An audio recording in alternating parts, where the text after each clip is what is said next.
Baik, bismillahirrahmanirrahim. Assalamualaikum warahmatullahi wabarakatuh.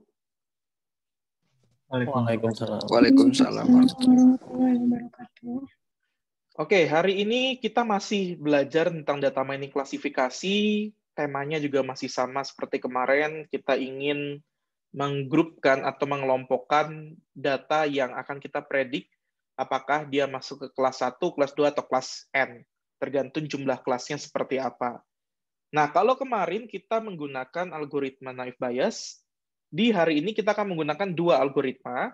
Yang pertama adalah algoritma K-nearest neighbor, atau kita biasa mengenal dengan KNN, seperti ini. Di algoritma yang terakhir, nanti kita akan pelajari algoritma decision tree. Kita akan pakai salah satu algoritma di dalamnya, namanya adalah ID tree. Nah, kuncinya sama, kita akan punya data latih dan data uji, kemudian data latih sendiri kita akan tentukan mana yang predetermine kelasnya, artinya kelas yang mau kita prediksi dan yang sudah ada sebelumnya. Nah, apa bedanya KNN dengan naive Bayes? Naive Bayes kemarin memanfaatkan probabilitas, sehingga nilai kemunculan itu akan menjadikan pengaruh yang besar untuk suatu data dikelompokkan ke kelas yang mananya. Nah, kalau KNN, dari namanya udah jelas, K-nearest neighbor. Artinya dia menghitung jarak terdekat dari tetangga-tetangganya. Ketika kita bilang tetangga di dalam dunia nyata, maka ya misalkan saya punya rumah, tetangga saya itu berarti sebelah rumah saya yang kanan ataupun yang kiri, ataupun juga mungkin depan. Kenapa seperti itu? Ya karena tetangga dilihat dari jarak terdekat. Nah, K itu menandakan jumlah tetangga yang nantinya kita akan lihat kelasnya atau predetermine kelasnya apa. Nah, ketika kita bilang misalkan saya akan memilih tetangga yang menjadi pembanding saya adalah 5, maka kita akan melihat intisarinya adalah 5 itu mana lebih banyak mana predetermine kelasnya, apakah kelas A ataukah kelas B. Kalau misalkan 3 tetangga mengatakan bahwa saya adalah kelas B dan 2 tetangga mengatakan kelas C, misalkan seperti itu, ya maka kita cenderung untuk memilih kelas B, seperti itu. Pola pikirnya ya memang kita akan melihat jarak antar data, ya karena konsep tetangga, sekali lagi di dunia nyata, dilihat dari kedekatan terhadap kitanya. Ya walaupun mungkin tetangga dalam artian harfiahnya itu mungkin bisa lebih luas ya, 10 rumah dari kita juga masih bisa sebut tetangga gitu. Tapi ya kalau kita lihat tetangga kan yang kanan kiri, depan belakang, seperti itu. Nah, contoh kasusnya, atau kapan sih kita menggunakan kasus KNN ini ketika kita menemukan kasus yang numerik.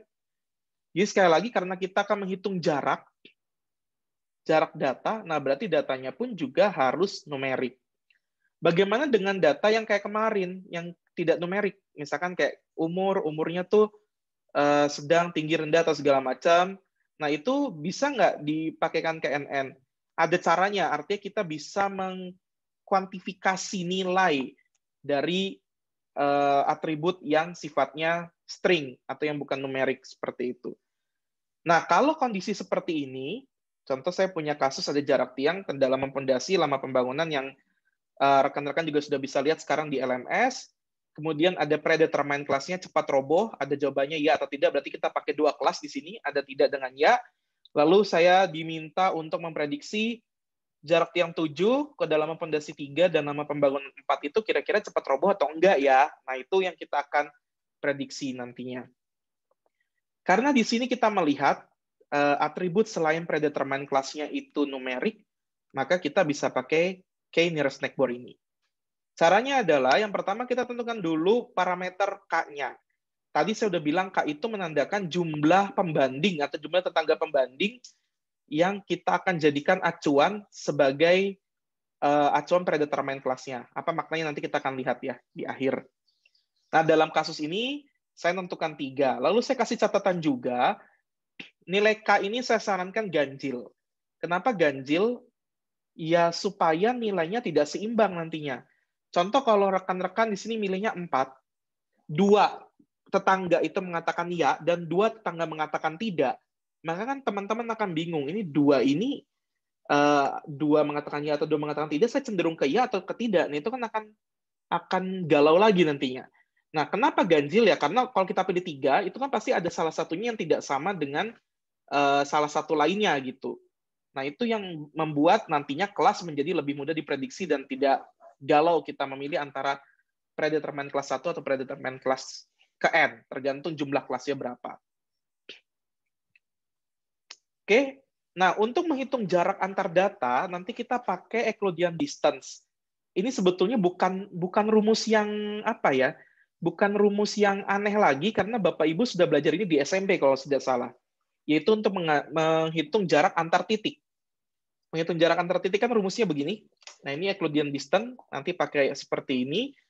Intinya adalah akar kuadrat dari sigma, tergantung nanti titiknya ada berapa, I dari 1 sampai N, sejumlah titik N-nya. Kemudian ya tinggal kita kurangi X dan Y-nya, seperti itu. Kemudian dikuadratkan. Nah, contoh menghitungnya, misalkan saya punya jarak tiang 4, kedalaman pondasi 2, lama pembangunan 4, dengan baris yang keduanya, yaitu 7, 3, dan 4, maka cara menghitungnya adalah 7 akar kuadrat dari 7 kurangin 4, ditambah 3 dikurangin 2 dikuadratkan, ditambah 4 dikurangin 4 dikuadratkan, dan seterusnya. Hasilnya sekian, jadi nggak usah bingung lagi, ini cara menghitung titik sebetulnya. Cuma karena titiknya ada banyak di sini, kan kalau dulu teman-teman belajar di SMP, titiknya cuma X, Y ya, cuma seperti itu, antara titik A dengan titik B misalkan. Nah, kalau ini sekarang titiknya punya banyak dimensi seperti itu. Nah, lalu didapatkan hasilnya sekian. Nah, sekarang kita hitung. Tadi kan kita punya yang kita cari itu adalah ini, 7, 3, dan 4. Nah, kita harus menghitung 7, 3, dan 4 ini ke seluruh data yang lainnya. Jadi, kita hitung dulu 7 dengan baris yang ini dengan baris yang pertama.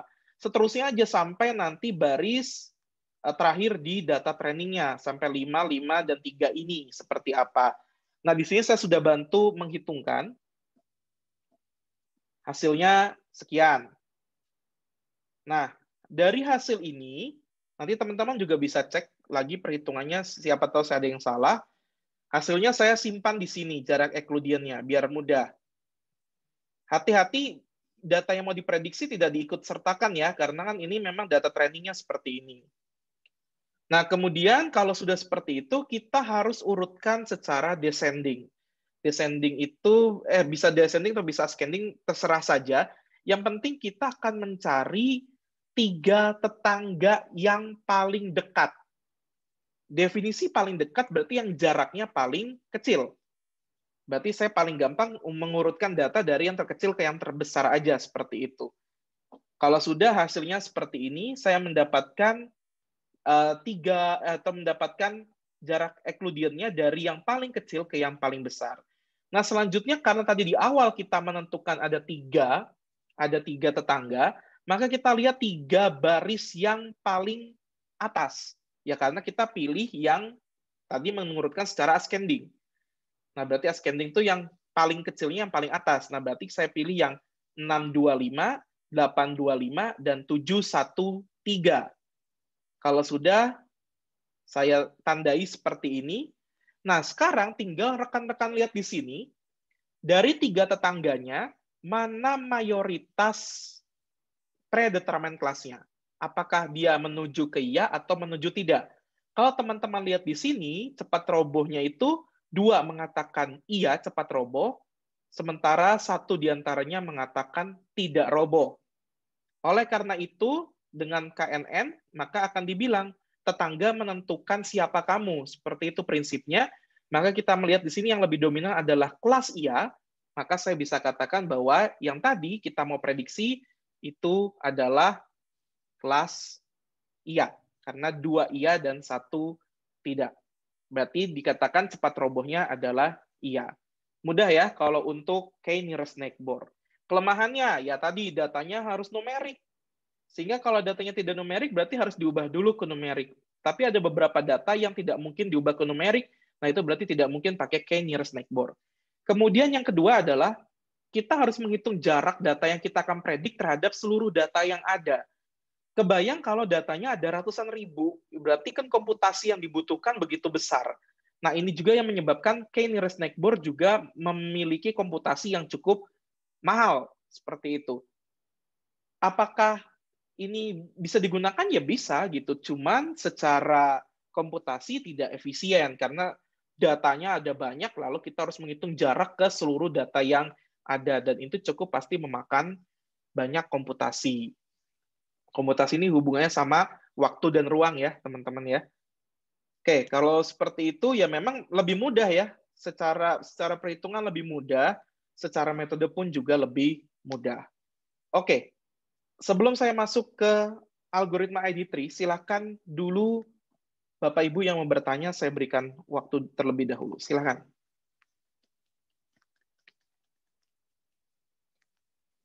Atau sudah jelas semuanya? Sudah jelas, Pak. Oke, mudah ya. Sip. Nanti kita akan coba di tugasnya seperti apa nanti. Oke, kalau tidak ada pertanyaan, saya lanjutkan ke section terakhir dalam algoritma dalam data mining dengan metodenya klasifikasi, yaitu algoritma decision tree. Dalam hal ini kita mengambil ID3. Nah, ID3 ini adalah salah satu algoritma turunan dari decision tree yang paling dasar dan paling umum digunakan ketika kita apa ya istilahnya menggunakan si algoritma decision tree-nya. Nah, di sini yang kemarin saya bilang kan klasifikasi itu bisa dua, penelusuran berdasarkan rule, if then rule-nya kita bentuk dulu, atau kita bisa menelusuri menggunakan formula. Nah, kalau dua yang tadi, antara k-nearest neighbor dengan naive Bayes itu dua-duanya formula. Nah, yang ini kita pakai konsep penelusuran model. Nah, kita membentuk modelnya dulu, baru kita telusuri, seperti itu. Nah, modelnya, karena udah jelas namanya decision tree, berarti modelnya berbentuk tree, struktur data pohon. Nah, ini mirip seperti FP Growth, walaupun juga secara pembentukan pohonnya beda ya, beda sekali. Tapi bentuk struktur datanya mirip seperti FP Growth ketika kita belajar association rule. Nah, inti atau ide dasarnya adalah ya kita harus tepat membentuk model berupa tree-nya tersebut. Kita harus bisa menempatkan atribut mana yang menjadi root, kemudian root-nya punya anak, anaknya itu siapa, itu harus kita tepat menentukannya. Nah, menentukan si nodenya, kita nyebutkan satu bundaran atau satu bagian dalam pohon, itu kita sebut dengan node. Nah, untuk menentukan nodenya, kita pakai entropy dan information gain. Di mana nanti informasi yang memiliki information gain yang besar, dia akan bisa membentuk lebih baik model prediksinya. Sehingga kita akan pilih dia menjadi sebuah node yang terpilih. Mau di level berapapun, kedalaman pohon apapun, ketika information gain-nya dia paling tinggi, ya dia akan terpilih. Seperti itu. Ini contohnya, jadi kita melihat ini node, kita menyebutnya satu kotak ini atau bisa diwakili dengan lingkaran, nggak masalah. Itu kita sebut dengan node, kemudian nanti node itu punya value-nya, tergantung nanti dari kasusnya seperti apa. Kalau Outlook berarti di sini punya sunny, overcast, dan rain, seperti itu. Kemudian nanti ada keputusannya. Keputusannya ini salah satu contohnya saya ambil yes, seperti itu. Jadi nanti cara bacanya gimana? Ya kita tinggal lihat di datanya. Kalau Outlook-nya sunny, humidity-nya normal, berarti dia adalah yes. Kita membentuk if then rule-nya dari si pohon tersebut. Itu enaknya kalau kita pakai si decision tree, kita punya model yang kita bisa gunakan berulang kali sampai batas learning-nya selesai. Hati-hati, namanya juga mesin learning, berarti ada masa atau periodik di mana kita harus mengupdate si model yang kita bentuknya. Oke. Di sini langkah pertamanya adalah cari A. A ini nanti apa kita akan lihat, di mana A merupakan atribut keputusan terbaik untuk node berikutnya. Berarti kita akan menjadikan si A ini node root-nya. Kalau kita lihat root itu di dalam pohon paling atas, tapi kalau di dunia nyata root itu paling bawah ya, karena akar.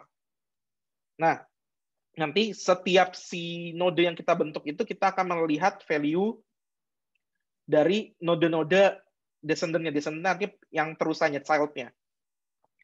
Nah, kemudian untuk apa ya, training examples-nya, training examples itu berarti nanti yang lainnya, atribut yang lain itu menjadi leaf node dan seterusnya.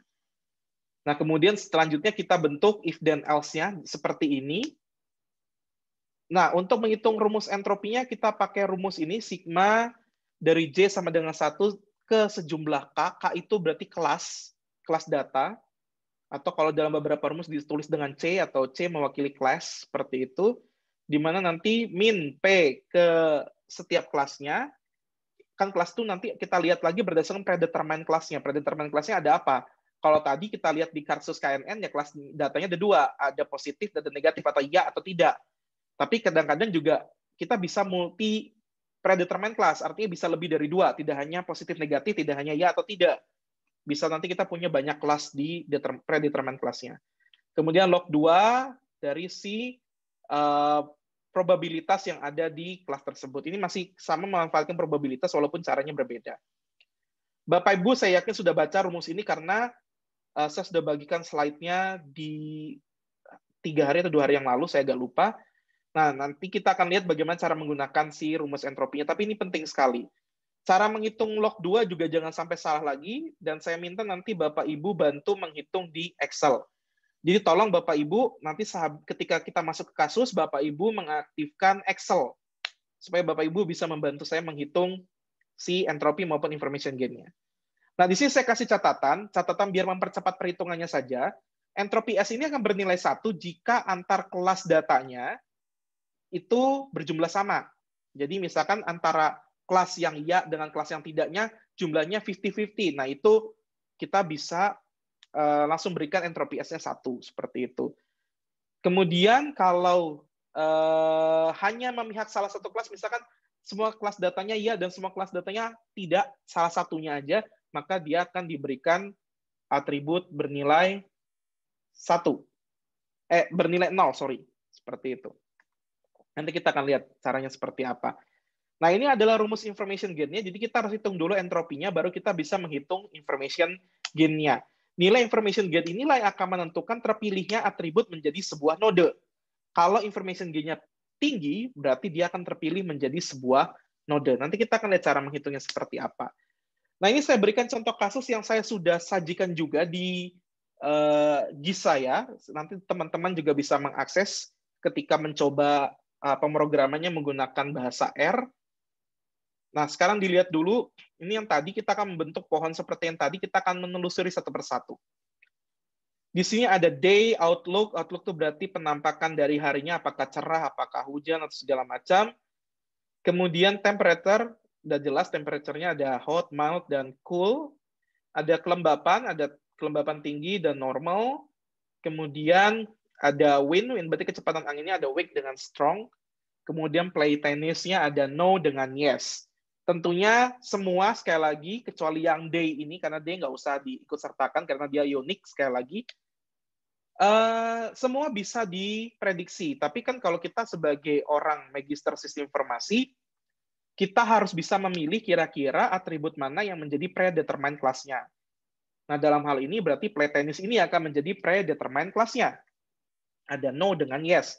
Berarti kelas datanya ada 2, ada kelas yes dan ada kelas no. Atau kita bisa wakili dengan kelas positif mewakili yes dan kelas negatif mewakili no. Itu untuk simbolik mudahnya saja. Di sini wind juga punya 2 kelas, humidity punya 2 kelas, temperature punya 3 kelas, outlook punya 3 kelas. Seperti itu.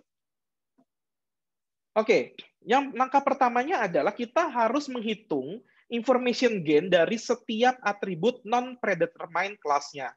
Dalam hal ini karena predetermined-nya play tennis, maka kita harus menghitung outlook, temperature, humidity, dan wind. Saya sengaja hanya menyajikan 3 di sini, padahal kalau di sini ada temperature, nanti teman-teman bisa hitung sendiri. Nah, kita akan pilih. Yang pertama di sini adalah humidity. Humidity di sini kita akan melihat nilainya ada high dengan normal. Di mana high dengan normal ini ada jumlahnya. Saya sudah tulis di sini S-nya adalah 9 humidity yang bernilai yes dan 5 yang bernilai no. Nah, saya sudah hitung entropinya dengan rumus yang tadi. Cara menghitung rumusnya nanti teman-teman bisa eksekusi ketika saya berikan waktu. Saya akan bantu juga nantinya. Kemudian ada kelas high dan ada kelas normal. Lalu saya lihat di sini kelas high yang yes-nya berapa, kelas high yang no-nya berapa. Saya dapatkan high yang yes ada 3 dan high yang no ada 4. Kemudian yang normal pun juga saya hitung. Normal ada 6 yang yes dan normal yang no ada 1 seperti itu. Kemudian saya hitung, ini saya jelaskan intisarinya dulu ya, jangan terlalu pusing dihitungnya. Kemudian ada nilai entropinya, dari nilai entropi ini saya bisa menghitung information gain dari humidity, nilainya sekian. Nah, anggap saya sudah hitung semuanya, caranya sama, saya melihat ke sumber data yang tadi, saya lihat di sini ternyata hasil gain terbesarnya ada di Outlook. Sorry, ini kok jadi humidity semua. Saya belum ubah. Saya ubah dulu sebentar. Di sini ada Win dan ada Outlook. Saya belum ubah. Oke.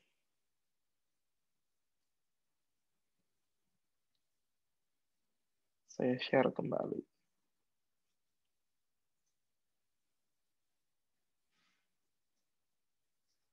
Tadi tersharing nggak si layarnya? Enggak, Pak. Wah, kenapa nggak ada yang ngasih tahu? Jadi dari mana tadi tidak tersharing? Kalau presentasi tersharing, Pak. Oh, presentasi tersharing ya. Jadi tadi ngeliat data yang ini? Kelihatan? Waktu ngerubah aja, Pak. Lihat, Pak. Waktu ngerubah gimana maksudnya? Waktu ngerubah value yang tadi, yang humidity. Oh, ini nggak ngeliat berarti dari tadi? Ini lihat, Pak. Yang sebelum-sebelumnya kelihatan juga? Yang ini, rumus entropi, kelihatan tadi? Ada apa? Lihat. Lihat, oke. Lihat. Takutnya tidak terekam di videonya. Kelihatan, Pak. Oke. Kalau sudah, berarti kita mulai lagi. Jadi gain terbesarnya adalah ini. Saya sekali lagi tidak menghitung yang temperature. Nanti teman-teman bisa menghitung temperature-nya berapa. Di sini ada minus 2,46 seperti itu. Nah, berarti kan dia yang paling besar, saya tandai dia yang paling besar, berarti dia akan menjadi node root. Karena kan belum ada root sama sekali. Belum ada node sama sekali, berarti dia akan menjadi root. Dia akan terpilih seperti ini. Kemudian dari masing-masing kelas yang ada di Outlook, ini kan Sunny, Overcast, dan Rain adalah data yang ada di Outlook. Dia akan menghitung untuk yang sisi kiri dan sisi Sunny dan sisi Rain, karena Overcast sudah semuanya 100% yes. Nah, kalau sudah 100% yes ini nggak perlu lagi dicari lagi, ya udah dia berhenti nyampe situ. Berarti kalau Outlook-nya Overcast, maka dia bernilai yes playing tennisnya. Orang selalu begitu, berdasarkan data yang tadi. Nah, kalau sudah, nah ketika kita punya Outlook Sunny, Sunny itu berarti kan dia punya descendant-nya. Descendant-nya artinya child-nya. Nah, si child ini kita juga akan pilih menggunakan rumus yang sama dengan yang tadi. Tapi hati-hati cara menghitungnya. Data yang kita punya itu tidak lagi dari D1 atau D ke-1 sampai D ke-14. Tapi kita hanya memfilter yang Sunny saja. Yang Sunny di sini ada D1, D2, D8, D9, D11. Nah, teman-teman tinggal menghitung entropi dan information gain-nya dari yang sini. Dari yang D1, D2, D8, D9, D11. Tidak lagi lengkap dari hari pertama sampai hari ke-14. Saya contohkan satu perhitungannya seperti ini. Nanti silakan teman-teman coba hitung. Dan dari hasil perhitungan ini terpilih humidity. Jadi maknanya apa? Ya dia tinggal pilih. Outlook Sunny. Sunny itu dilanjutkan dengan humidity. Di humidity kita lihat lagi. Humidity itu ada high dan ada normal. Ternyata kalau kita lihat, humidity yang high itu semuanya no, dan humidity yang normal itu semuanya yes. Nah, karena sudah seperti ini, maka sudah berhenti. Kita nggak perlu lagi pilih descendant, karena sudah apa ya, perfectly classified. Jadi sudah diklasifikasikan secara sempurna. Nah, yang belum yang mana? Yang ini. Kita tinggal lanjutin yang lain. Nah, sekarang kita akan menggunakan data yang ini. Silakan Bapak Ibu buka data yang ini. Kemudian, atau mungkin di sini dulu aja kali ya, kita cari lanjutannya dulu. Harus dijawab nih, lanjutannya apa? Sekali lagi, untuk yang temperatur dihilangkan dulu. Saya tidak mengikut sertakan temperatur di sini. Saya lupa menghilangkan di temperaturnya. Tolong dihitung kira-kira untuk yang Outlook-nya Ren ini, descendant node-nya apa? Silakan, Bapak Ibu. Sembari diaktifkan ya videonya, biar saya bisa melihat interaksi dari teman-teman yang sedang mengerjakan. Buka Excel-nya.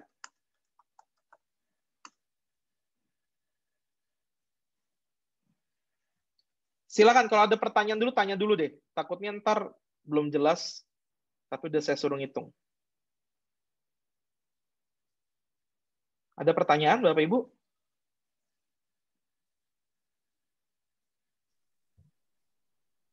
Ya, Pak Adam, maaf tadi saya agak ke cut off karena lagi di jalan. Ini nanti kalau yang dihitung di Excel, tabelnya yang mana aja, Pak ya? Apa yang harus dimasukkan ke Excel atau Tabelnya ini, Pak. yang itu? Ada outlook, humidity, wind dengan plate tennis. Ya, Ini temperaturnya nggak usah dihilangin dulu. adanya di GitHub. Ada di GitHub. Bisa diklik di LMS. Oh ya, oke. Ya. Sudah ada CSV-nya di sana. Cara menghitung entropinya sudah bisa mengubahnya atau mengkonversi menjadi rumus di Excel-nya? Belum. Yang lain gimana? Belum, Pak. Waduh, masa bikin rumus di Excel tidak bisa. Oke, kita lihat dulu. Cara merubah entropi.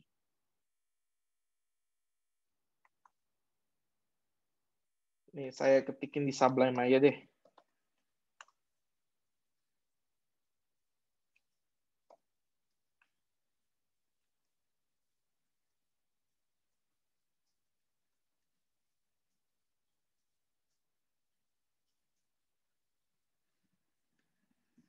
Saya stop share dulu. Saya share Sublime dengan Microsoft.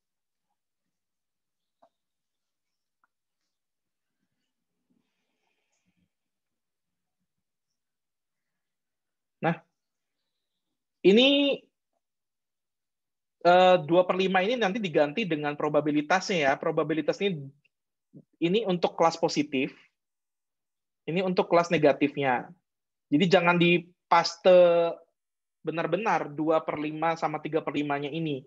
Tapi rumusnya secara umum seperti ini. Nah, cara menghitung log 2 dari 10 berarti log 10 dibagi log 2 itu rumusnya. Misalkan log 2x. Log 2x itu, saya enter dulu. Log 2x itu sama dengan log x dibagi log 2. Nah, di cara menghitungnya begitu. Karena kita punya 2 kelas, berarti kan kelas positifnya berapa dulu? Nah, ini jangan sekali lagi, jangan di copy paste ya, Bapak Ibu. Kita melihat ke yang tadi aja, tinggal ngelanjutin nih, yang ini.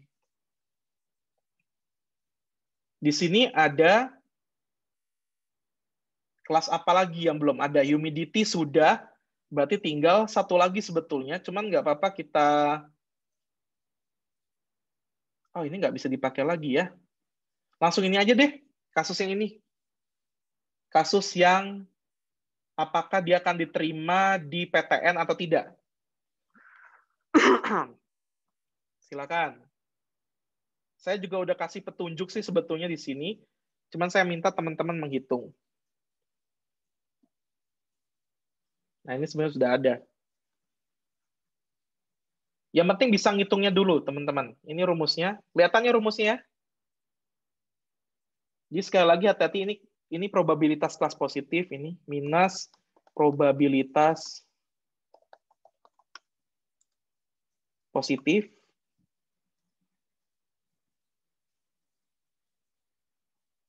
Aduh, malah jadi jelek ya, P positif lah gitu aja.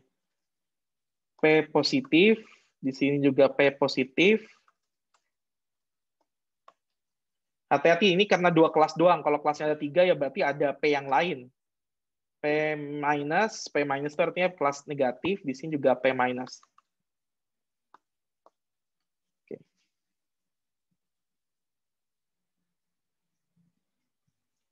Log 2 udah saya kasih rumusnya ini. Coba dicek dulu untuk yang ini.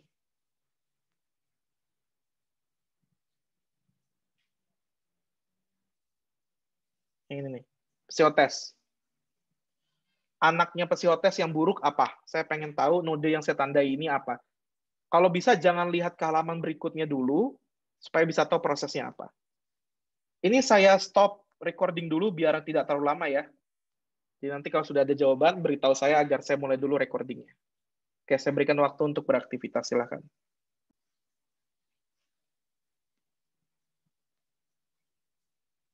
Oke, caranya gimana di sini? Berarti sisanya tinggal apa, Bapak Ibu? Halo? Atributnya tinggal sisa apa? No, Pak.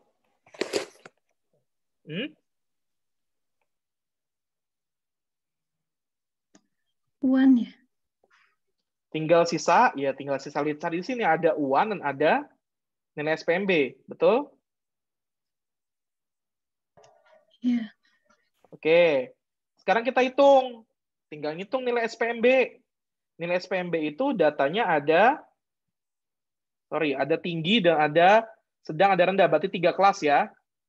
Kita hitung dulu berapa-berapanya untuk si nilai SPMB-nya di sini. Berarti kita tinggal lihat di sini yang nilai SPMB-nya, nilai SPMB tadi apa sih, psikotes ya? Psikotes buruk, oke. Nilai psikotes buruk, berarti kita cuma melihat yang buruknya saja, kita tandai aja dulu di sini. Ada P3, kemudian ada P4, kemudian ada P7, ada P8. Ada satu lagi di P10. Berarti jumlahnya 5 ya. Tinggal kita lihat aja di sini nilai dari si entropi SPMB-nya. Berarti SPMB-nya dilihat berdasarkan yang buruk dengan yang tinggi. Berapa hasilnya?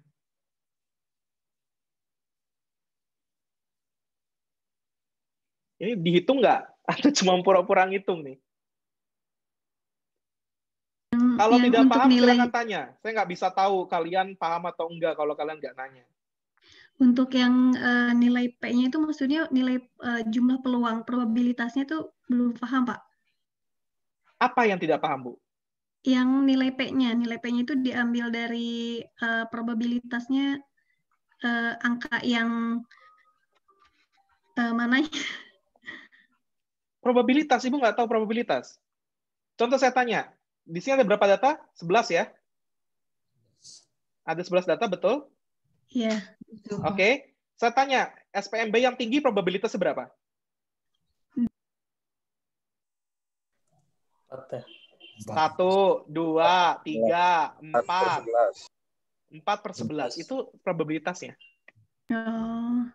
Itu rumus statistik biasa, Bu. Jangan sampai bingung lagi. Iya. Kalau bingung, balik lagi ke kelas statistik. Jangan S2 dulu. Dan agak aneh kok S1-nya bisa lulus kalau hitung probabilitas nggak bisa. Saya harus katakan dengan keras ya, karena hati-hati. Probabilitas itu ilmu standar. Ilmu statistik awal sekali itu. Dan kalau yang belajar informatika itu pasti belajar probabilitas di discrete juga dipelajari lagi kan, di matematika discrete juga dipelajari lagi. Nah, sekarang yang harus hati-hati menghitung probabilitasnya, Bu Nita, itu adalah karena kita sudah punya filtering, yang itu di buruk ini nih. Yang buruk ini kan cuma ada 5 data nih. Nah, tinggal kita lihat yang buruk ini, itu berdasarkan 5 data ini, gimana probabilitasnya. Kita menghitung ya tinggal sisanya nilai UAN dan nilai SPMB, seperti itu. Kebayang? Kebayang, Bu Nita? Iya, Pak, iya. Ya, jadi di sini sekarang probabilitasnya apapun ya per 5. Karena di sininya ada 5 data. Bukan lagi per 11 seperti yang di awal. Itu aja. Ayo, berapa Bapak Ibu?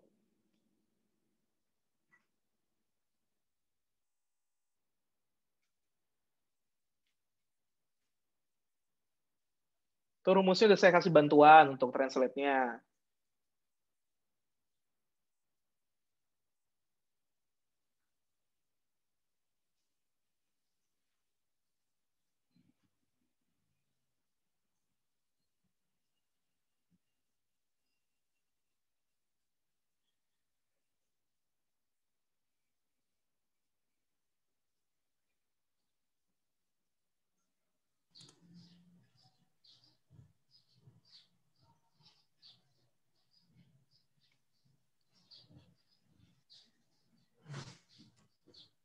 Ya, berapa?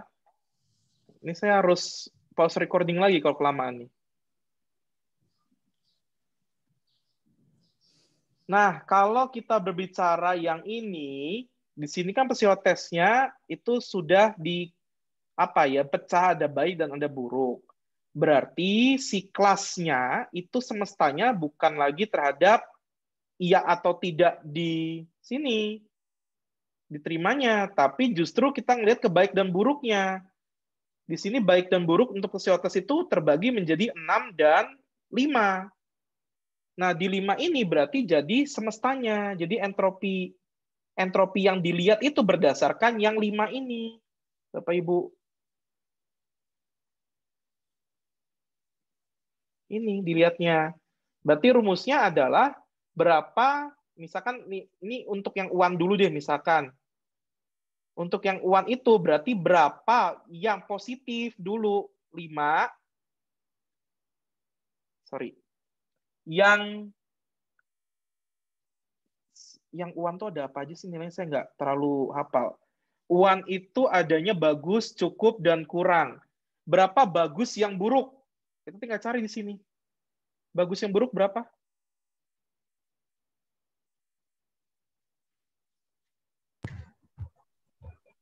Nggak ada. Nggak ada, berarti 0. Sorry, mana sih? Kok jadi jauh lagi? Nah, berarti di sini ya jadinya 0. Dikali log 2. Ini aduh, nulisnya jelek banget. Dibagi, ya 0/5. Ya ini mau udah pasti 0 aja lah gitu. Gak usah dihitung. Ditambah, rumus yang tadi aja lagi. Berapa? Buruk yang cukup berapa? Buruk yang cukup berapa? 3. 3, berarti 3/5 dan seterusnya. Gitu cara ngitungnya. Saya udah kasih clue tuh.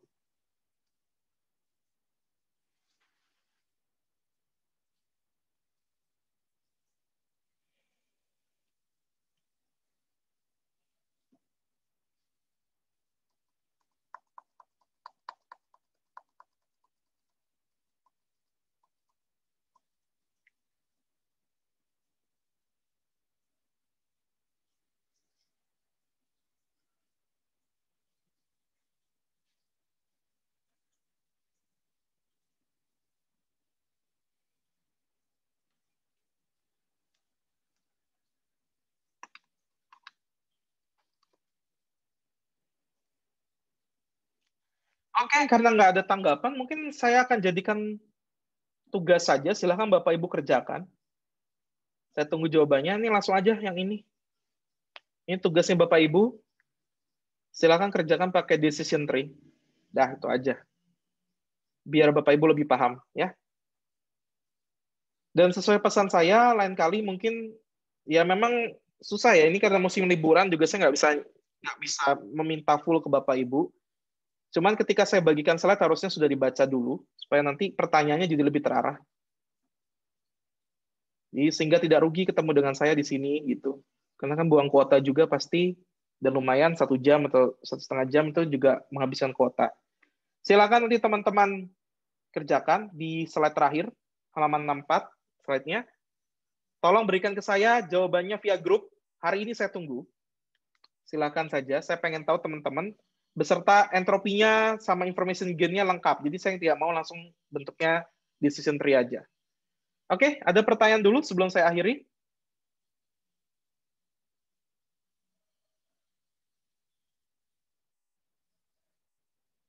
Halo? Bisa dengar suara saya? Bisa, Pak. Oke, ada pertanyaan?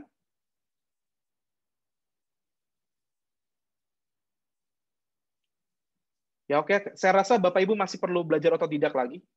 Belajar mandiri dulu, karena saya rasa pemahaman pribadinya belum baik. Ya mungkin penyebabnya liburan, hati-hati liburan bisa membuat bodoh. Jadi tolong dipelajari kembali, supaya nanti diskusinya juga jadi lebih enak. Ya kalau seperti ini, saya rasa diskusinya via grup saja ya. Nanti tinggal Bapak Ibu bertanya kalau sudah kepikiran pertanyaannya apa. Minggu depan kita sudah masuk ke data mining clustering. Jadi nanti kita bisa melihat bedanya apa antara data mining clustering dengan klasifikasi. Di sini nanti kita kita coba 2 algoritma kalau sempat. Kalau tidak sempat ya 1. Kita akan coba K-means dan satu lagi AHC atau agglomerative hierarchical clustering. Oke, sekian dari saya. Ada pertanyaan sebelum saya akhiri?